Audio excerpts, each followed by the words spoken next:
Right breaking news చూస్తున్నాం. అటవీ శాఖ అధికారులకు ఉప ముఖ్యమంత్రి పవన్ కళ్యాణ్ దిశానిర్దేశం చేశారు. ఎర్రచందనం అక్రమ రవాణాపై ఉక్కుపాదం మోపాలని ఆయన ఆదేశించారు. ఎర్రచందనం అక్రమ రవాణా వెనుక ఉన్న పెద్ద తలకాయల్ని పట్టుకోవాలని అధికారులకు పవన్ కళ్యాణ్ ఆదేశాలిచ్చారు. స్మగ్లర్లని నడిపిస్తున్న వాళ్లను పట్టుకోలేకపోతే ఎలా అని పవన్ అన్నారు. శేషాచలంలో కొట్టేసిన దొంగల్ని ఎక్కడెక్కడ దాచిపెట్టారో తక్షణమే గుర్తించాలని పవన్ వారితో తెలిపారు.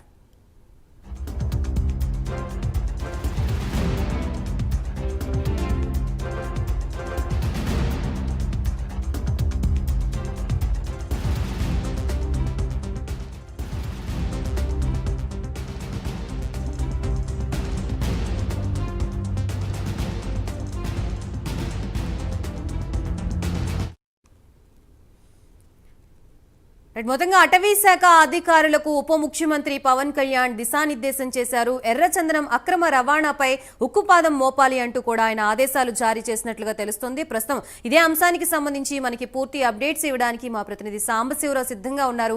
సాంబశివరావు,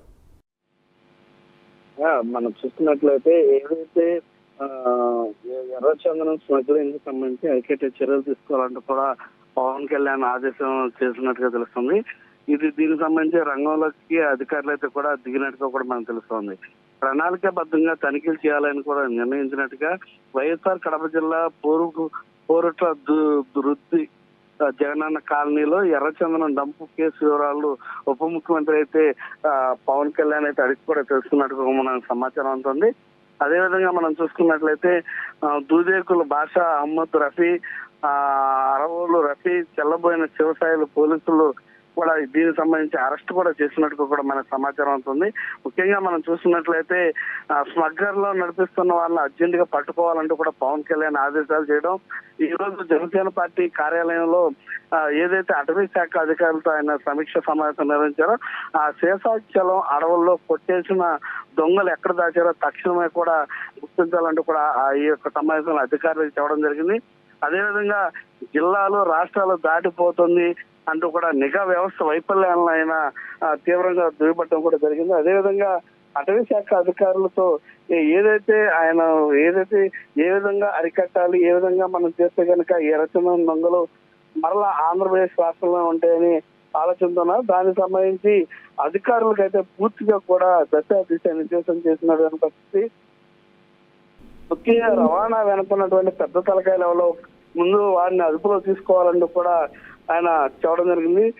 శేషాచలం అడవుల్లో భారీ ఎర్రచందనం వృక్షాలు నరికేశారు అంటూ కూడా ఆయన దృష్టిలోకి రావడంతో ఆ దొంగలు ఎక్కడెక్కడ దాచారో తక్షణం కూడా గుర్తించాలంటూ కూడా అధికారులను ఆదేశించడం జరిగింది.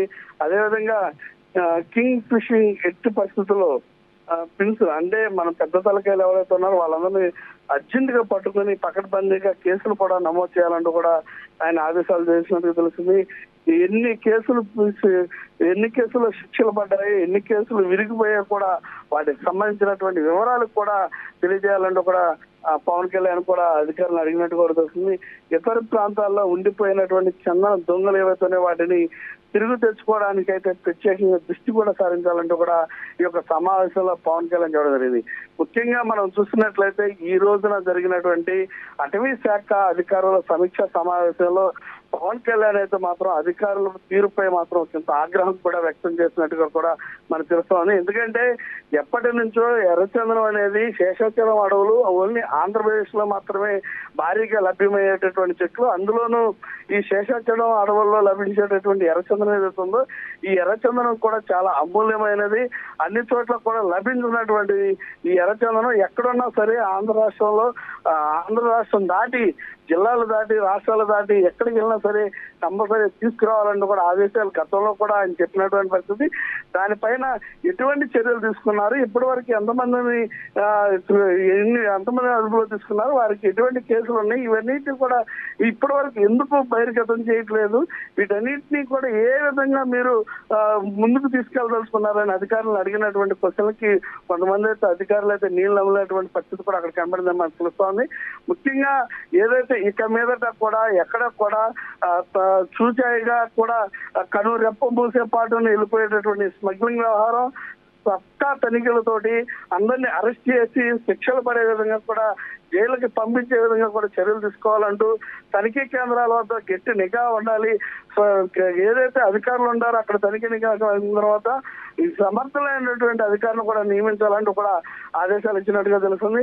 మొత్తం మీద ఎర్రచందనం అనేది ఎట్టి పరిస్థితుల్లో కూడా ఆంధ్రప్రదేశ్ లో అన్యాక్రాంతం కాకూడదు అనేది మాత్రం పవన్ కళ్యాణ్ దానిపైన దృష్టి సారించి అధికారులకు అయితే మాత్రం గట్టిగా ఆయన చెప్పినట్టుగా కూడా మనకు తెలుస్తోంది.